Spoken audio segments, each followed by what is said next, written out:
Hello and welcome to House News. In this episode, we will present to you the latest information coming from the House of Representatives of Indonesia. Before we get started, here are the headlines for today. The Indonesia-Japan Parliamentary Friendship Group recently welcomed the visit from the delegation of Japanese Parliament. The meeting discussed human resource development, technology, and cultural exchanges between the two countries. Commission 1 of the House questions the grant of warships from South Korea would be beneficial to strengthen the Navy, or it will end up being a burden due to maintenance costs. The Hajj monitoring team of the House encouraged the government to build cooperations with Saudi Arabian government regarding food exports for Indonesian Hajj pilgrims. The House has ordered a temporary halt to the discussion of the broadcasting bill, especially related to two issues regarding the position of the Press Council and investigative journalism. The annual Muslim Hajj to Mecca is underway, and more than 1 million pilgrims already have entered Saudi Arabia from abroad. The Indonesia-Japan Parliament Friendship Group urges for increased collaborations on scholarship programs. This would allow more Indonesian students to pursue their education in Japan. In the education sector, Indonesia and Japan have a strong cooperation by having student exchange programs, such as Japan East Asia Network of Exchange for Students and Youth, the Sakura Science Exchange Program, as well as Monbuka Gakusho Scholarship. The chairperson of Indonesia-Japan Parliamentary Friendship Group, Putih Guntur Soekarno, stated the government is currently offering opportunities for students to study in various countries through the Indonesian International Students Mobility Award. Japan is listed as one of the countries with high demand. However, in 2024, the program has only partnered with 3 registered Japanese universities. Those are Osaka University, Keio University, and Sophia University. Therefore, Putih hopes there will be more Japanese universities as partners as the high interest of Indonesian students to pursue education in Japan. Beberapa universitas ternama di Jepang seperti Keio, Sophia University itu memberikan kesempatan beasiswa untuk para pelajar. Tetapi juga bisa diperluas, pemerintah Jepang memberikan kesempatan kepada mahasiswa kita untuk bisa belajar mengambil ilmu dari Jepang. Tetapi dalam hal pertukaran budaya, mahasiswa Jepang pun seyogianya bisa datang ke Indonesia untuk mempelajari budaya. As Indonesia and Japan mark 66 years of ties, Putih encourages continued promotion of a more comprehensive strategic partnership to deliver mutual benefits and unlock new opportunities. Rifki Andridwan, TVR Parliament, report. Commission 1 of the House questions the South Korean donation of a corvette for Indonesia's Navy. Representatives from various factions are concerned of the high maintenance cost of the ship. Member of Commission 1 of the House Helmi Faisal Zaini raises concerns about the high cost required to maintain the ship, donated by the South Korean government. Helmi says if the government has enough funds, it would be preferable to buy the latest model of warship, especially since neighboring countries' militaries are already equipped with advanced technology weapons. Terkait dengan usulan hibah korvet dari Korea Selatan, Komisi 1 DPR RI tadi semuanya mempertanyakan terlebih dahulu karena kapal ini diproduksi tahun 88 ya. Dan juga biaya perawatannya tidak sedikit ya, adalah 35 juta US dollar. Dalam pandangan kami sekiranya kalau ada anggaran yang lebih ya lebih baik sekiranya membeli kapal yang baru ya. Mengingat kalaupun kapal ini kita terima ya, sementara teknologi dari negara-negara lain seperti Singapura, Malaysia, mereka sudah menggunakan kapal-kapal yang lebih canggih lagi. The topic of donations from friendly countries was discussed in a working meeting of Commission 1 of the House attended by the Deputy Minister of Defense, the Commander of the Indonesian National Armed Forces, and representatives from the Ministry of Finance. In this meeting, the Ministry of Defense plans to incorporate the budget for maintaining the donated warship into its strategic plan for the 2025 until 2029 fiscal year. Oke Antegar, TVR Parliament Report. The House Hajj monitoring team urges the government to allow exports of food supplies to Saudi Arabia. This would ensure Hajj pilgrims to have access to the food they need during their pilgrimage.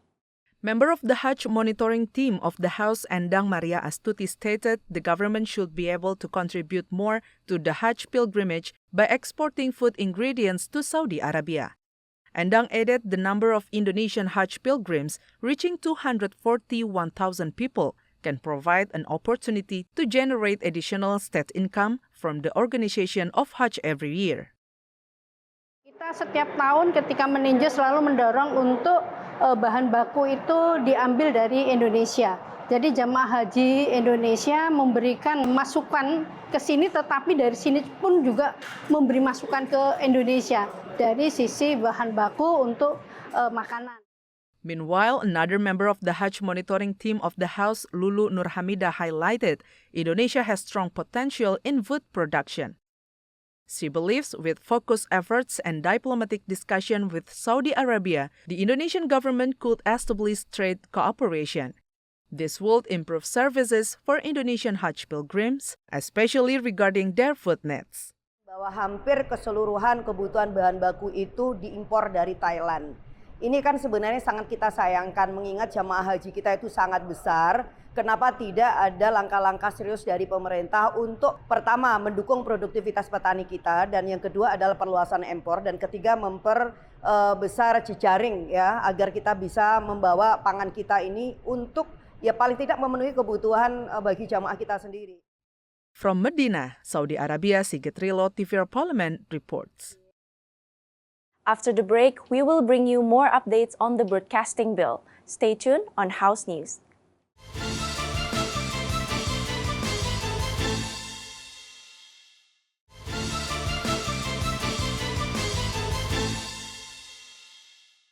The journalist organizations appreciates the House for postponing the discussion on the broadcasting bill revisions, seeing it as the House's commitment to listening to the public's voice. The chair of Jakarta State Islamic University Journalists Association, Pipo Rahmatullah, says the decision of the House to postpone the discussion is appropriate as it provides space and opportunity for the public to give input on the broadcasting bill. Additionally, he mentions active contribution of all stakeholders in formulating the broadcasting bill. The collaborative effort ensures diverse perspectives are considered in the process.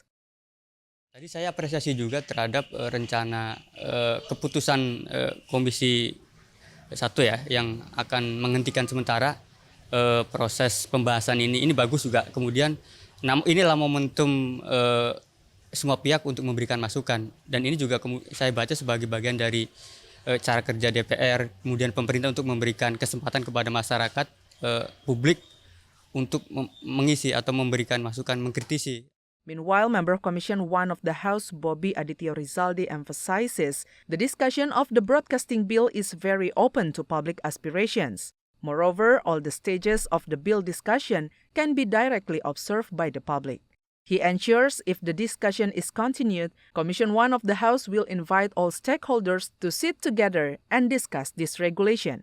Tetapi kami juga terima kasih atas respon dari masyarakat dan beberapa pihak. Ini akan menjadi catatan yang nantinya kiranya ini akan dibahas di DPR. Ini akan kita masukkan sebagai aspirasi dari elemen publik yang nantinya tentu akan diundang dalam proses pembuatan undang-undang ini. Hendra Sunandar, TVR Parliament reports. Commission 11 of the House considers the proposed increase in value-added tax to 12% in 2025.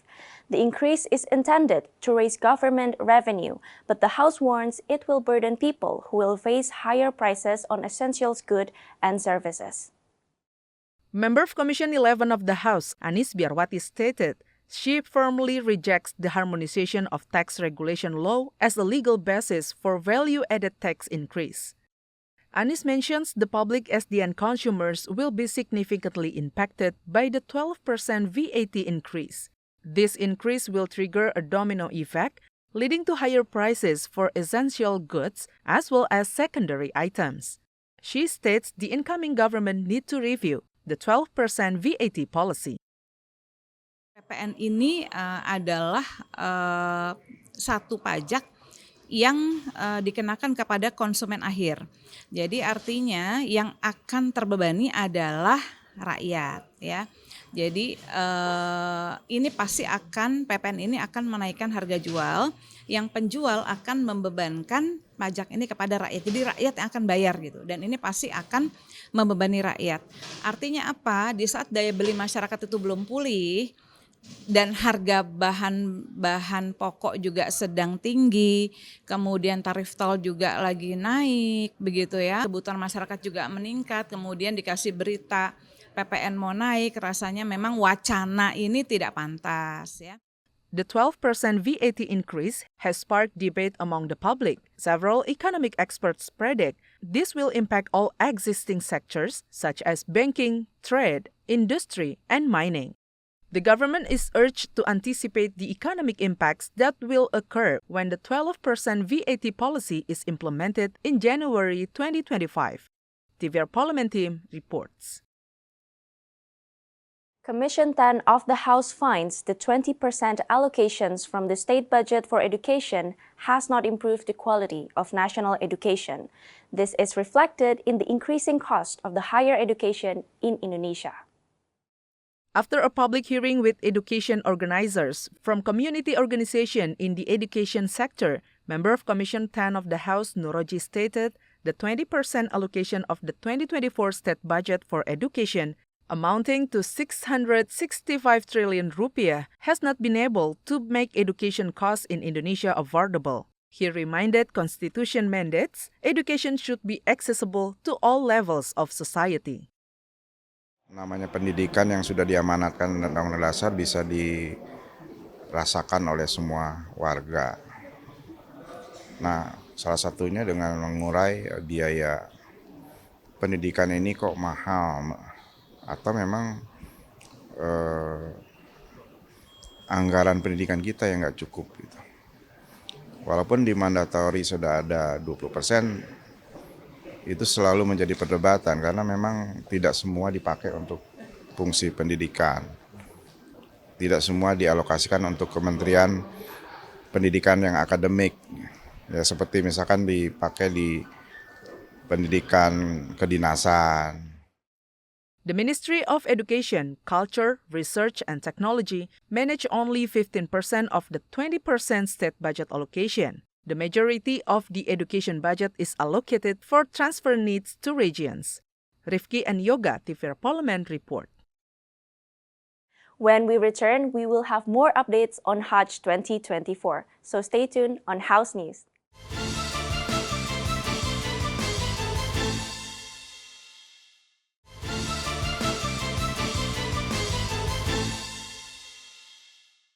The sacred pilgrimage of Hajj to Mecca has started and gathering over 1 million pilgrims from across the globe. This year's pilgrimage will be a historical one, especially for Indonesians Muslim as they make their journey to fulfill one of the 5 pillars of Islam. Every year, around 2 million of Muslims from around the world gather in Mecca, Saudi Arabia to perform Hajj, the Muslim pilgrimage. It takes place only once a year in the final month of the Islamic lunar calendar. Here are some facts about the Hajj 2024. This year, Indonesia will send 241,000 pilgrims, the largest quota in the history of the Indonesian Hajj pilgrimage. This is due to additional 20,000 quota gifts from the Saudi Arabian Minister of Hajj and Umrah. International Hajj pilgrims are required to get vaccinated against Neisseria meningitidis at least 10 days, but no more than 5 years before their arrival, which is verified by a certificate from their country of origin. They must also be vaccinated against polio. This year, the Kingdom of Saudi Arabia has issued smart cards to help pilgrims know the location of the Hajj pilgrimage site. This card also functions to provide other Hajj information and provide a Hajj completion certificate as a souvenir for pilgrims. For Muslims worldwide, performing Hajj is a lifelong dream. This year, with limited spaces in Mecca, Saudi Arabia government allocates quotas to ensure a smooth and sacred experience for all pilgrims.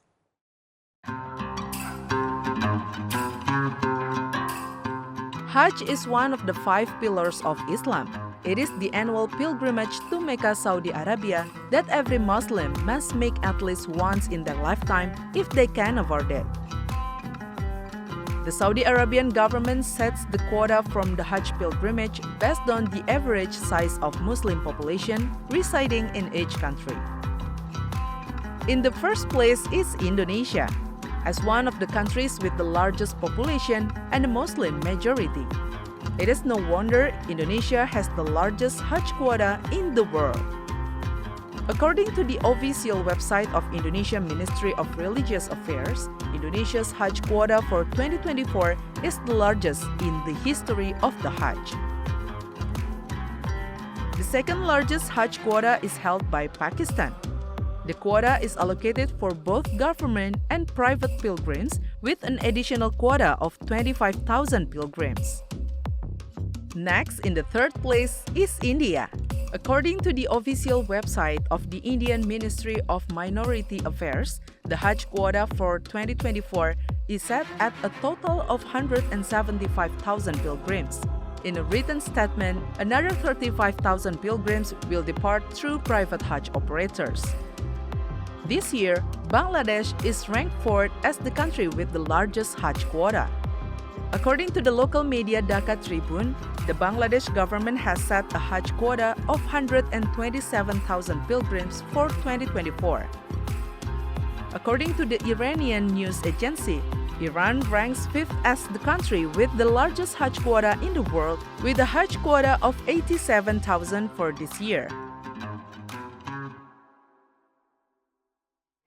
Indonesia has once again been awarded the top Muslim-friendly destination of 2024 by the Global Muslim Travel Index. This achievement highlights the commitment in developing the halal tourism sector.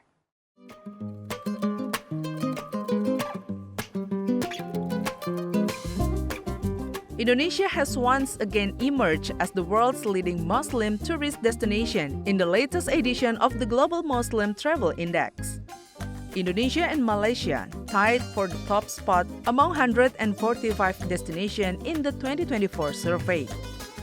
According to the report, the Muslim travel market is set for a significant increase this year, with global international arrivals potentially reaching up to 160,000 million. This growth in volume highlights the rising demand influenced by demographic and economic expansions, cultural and halal tourism development, and technological advancement that enable more personalized travel experience for Muslim travelers, such as apps that look at halal food outlets, Qibla direction, and prayer timings. The Global Muslim Travel Index, now in its 9th year, analyzes data across destinations using the Access framework built around metrics on access communication, environment, and services. Over time, the criteria have evolved to keep pace with the changing needs of Muslim travelers.